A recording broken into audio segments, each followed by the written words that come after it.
मुंबई पालिकेच्या महापौरपदी भाजपच्या रितू तावडेंची बिनविरोध निवड, ठाकरेंकडून विरोधात उमेदवार न देण्याचा निर्णय, तर शिवसेनेचे संजय घाडी मुंबईचे उपमहापौर.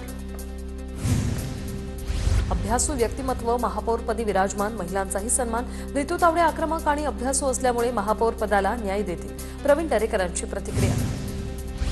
ठाकरेंच्या शिवसेनेनं बीएमसीच्या महापौर उपमहापौर निवडणुकीत उमेदवार दिला नाही. अपशकुन करणार नाही, सक्षम विरोधी पक्षनेता म्हणून काम करणार, गटनेत्या किशोरी पेडणेकरांकडून स्पष्ट. मुंबई महापालिकेच्या सुधार आणि बेस्ट समितीची निवड 23 तारखेला होणार. महापालिकेचा अर्थसंकल्प यंदा मार्चमध्ये सादर होण्याची शक्यता.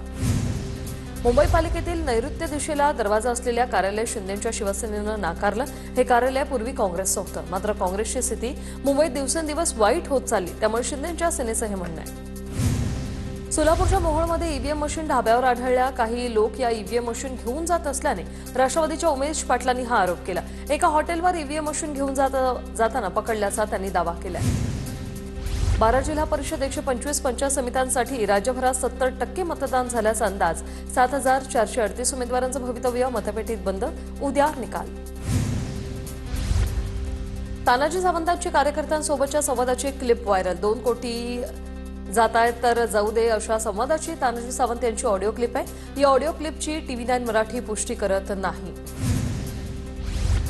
धाराशिवच्या भूम तालुक्यात मतदारांना पैसे वाटल्याचा भाजप उमेदवाराचा आरोप. पाथरोडमध्ये राष्ट्रवादीच्या उमेदवारानं पैसे वाटल्याचा दावा. पैसे वाटप करणाऱ्यांना पोलिसांनी ताब्यात घेतलं. अकलूजच्या मतदान केंद्रावर लहान मुलाला ईव्हीएमचं बटन दाबायला लावलं. धैर्यशील मोहिते पाटलांच्या चुलत भावाचा प्रताप. अर्जुनचे मोहिते पाटलांच्या कृतीवर केंद्राध्यक्षांचा आक्षेप.